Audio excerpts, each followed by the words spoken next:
Well, it's an interesting question about digital culture, because when I think about culture, I think about it holistically. So I think of all of the elements that make up a culture, whether it's the systems and the processes, the governance of the organisation, and most importantly, the people. And the people and their skills and their capabilities and their mindsets and behaviours. So then we add the word culture into that mix. And so how does that now look?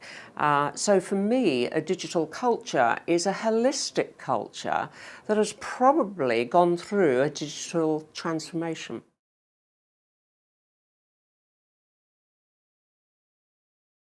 I think digital brings accessibility and agility.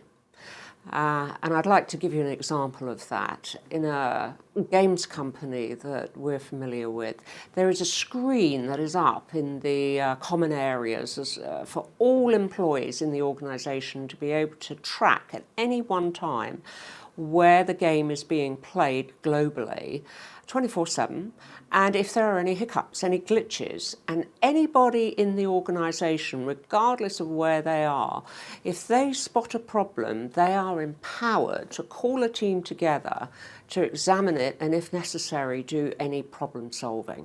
Now that, to me, is a digital culture.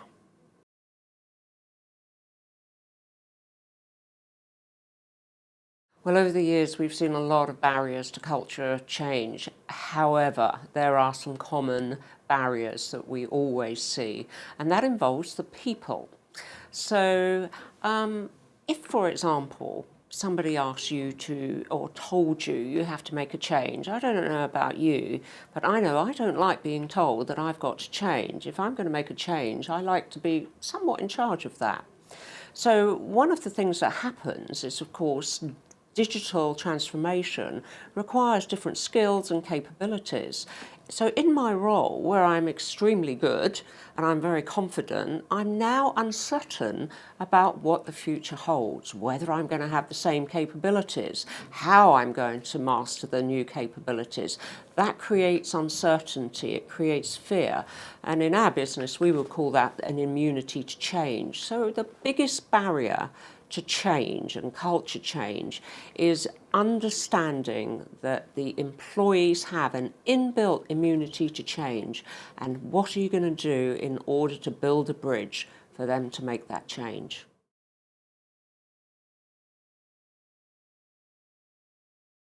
Well, I think just that culture shift is not a science. It's not a dark art either.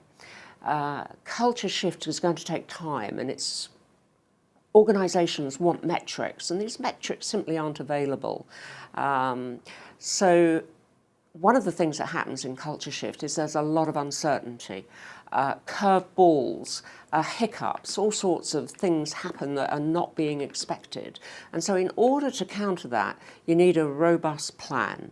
And that robust plan needs to focus on the people rather than just the technology and tools.